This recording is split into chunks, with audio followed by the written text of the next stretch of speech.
এখন একটা RTR bike কিনলাম এই বড় ভাইয়ের কাছে। তো বড় ভাই কত টাকায় বিক্রি করলো সেই সম্পর্কে জানবো। আসলে পুরো সম্বন্ধে তো জানানো যাবো না, বিস্তারিত জানার আগে একটু বলে নেই গাড়িটার ল্যাঞ্জাটা কাটা দেখেন। এই ল্যাঞ্জাটা বাসায় আছে ভাইয়া, বাসায় আছে না? জি ভাই। তো ভাই এই ল্যাঞ্জাটা দিব সেই সুবাদে আমি 5,000 টাকা ডিউ রাখছি ভাই। একটু এদিক তাকান, লজ্জা পাওয়ার কিচ্ছু নাই ভাই। 5,000 টাকা বাকি রাখছি। আপনার বাসা কোথায়? ডাঙ্গা। ডাঙ্গা। নাম কি আপনার? লিওন। লিওন ভাই। আপনার নাম? নাজমুল। আপনার কি হয়?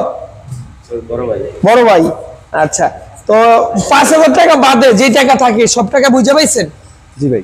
শুধু 5,000 টাকা বুঝে পান না কি বাবদ?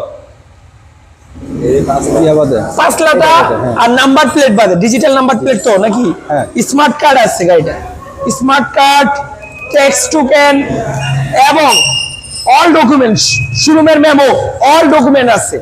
তো ভাইয়ের জন্য দোয়া রাখবেন, ভাই যেন সুস্থ সবলে যেতে পারে এবং 5 লাখ লেনজা দিয়ে যে ভাই কি 5,000 টাকা নিয়ে যাবে। ভাইয়ের বাসা ডাঙ্গা। তো আমাদের জন্য দোয়া রাখবেন, পরবর্তীতে এই গাড়িটার আপডেট জানতে পারবেন ইনশাল্লাহ।